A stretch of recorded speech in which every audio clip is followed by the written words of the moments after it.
It feels like all eyes have been on the Denver Broncos' defense this offseason, and rightfully so.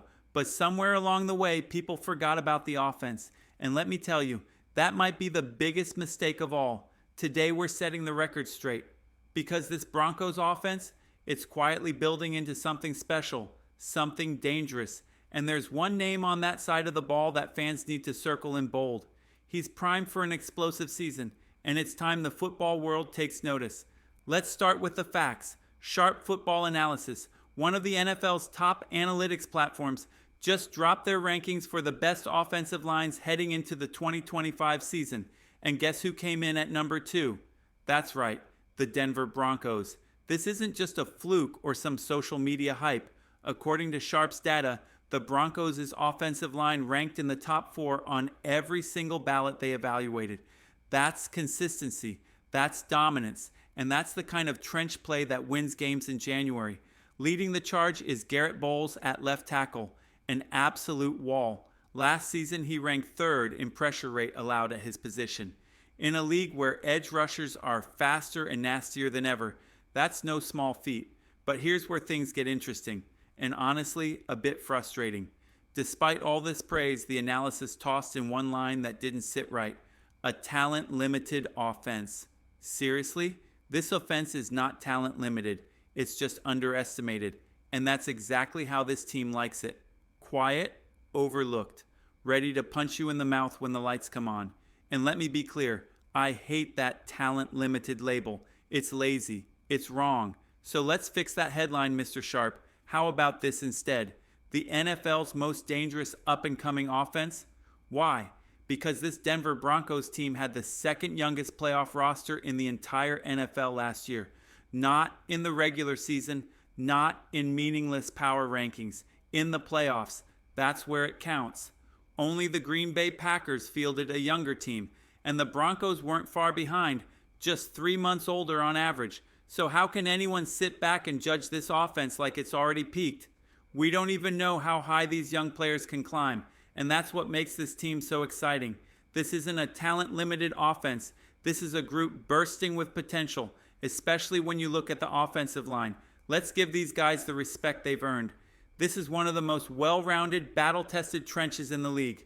Garrett Bolles, Ben Powers, Lloyd Cushenberry III, note, not Wattenberg, Quinn Miners, and Mike McGlinchey. These aren't just names, they're producers. According to Sharp Analytics and PFF, Bolles ranks 14th out of 81 starting left tackles. Powers ranks 38th out of 77 guards. Cushenberry ranks 18th out of 40 centers. McGlinchey remains as tough and reliable as ever at right tackle. And then there's Quinn Miners, the heartbeat of this line. He's not just a top performer, he's elite. Miners became the 5th Broncos offensive lineman in franchise history to earn first-team All-Pro honors from the Associated Press. That's legendary company. This unit is the foundation of everything Denver's building on offense, and it's only getting stronger. With young playmakers emerging, Bo Nix entering his crucial second season, and chemistry building with veteran Courtland Sutton, this Denver offense is starting to come alive. Add in a vastly improved run game and an offensive line ranked 2nd in the league, and now combine that with what Pro Football Network just called the number 1 defense in the NFL. Tell me that doesn't sound like a championship caliber team. To me, this feels like a team built for something bigger. Super Bowl energy is in the air in Denver. And no, this isn't blind optimism or off-season hype. This is real. I've said before the Broncos can finish 12-5. Win the AFC West, and finally get over that playoff hump. But the more I look at this roster, the coaching, the balance, the more I believe they can go all the way. Can Denver go toe-to-toe with Buffalo, Baltimore, or even Kansas City? Without a doubt, this team isn't backing down from anyone. Yes, the road to the Super Bowl is brutal. It always is. But every year, one team catches fire at the right time. This year, that team could be the Denver Broncos. Now let's shift gears and talk about a veteran who's quietly been the emotional anchor of this offense for years, Courtland Sutton. And based on recent projections, he could be on track for his biggest season yet in 2025. Let's talk Courtland Sutton, the heartbeat of this Broncos receiving corps and a veteran leader with something to prove in 2025.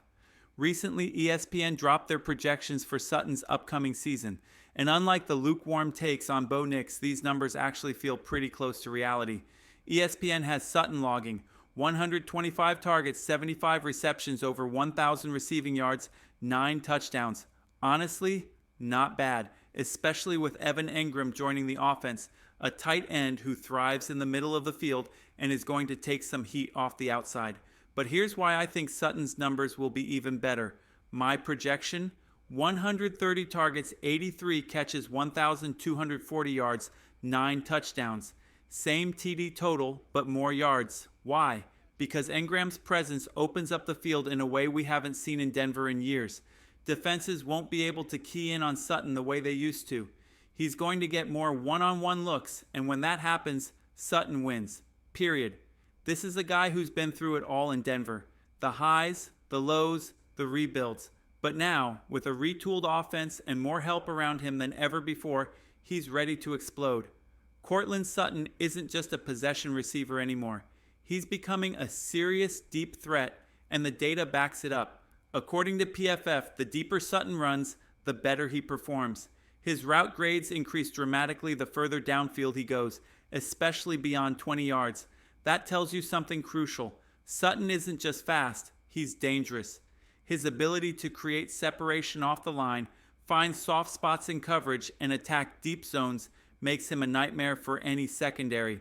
And get this, when targeted on throws 20-plus yards downfield, Sutton has earned a staggering 99.4 PFF grade. That's nearly perfect.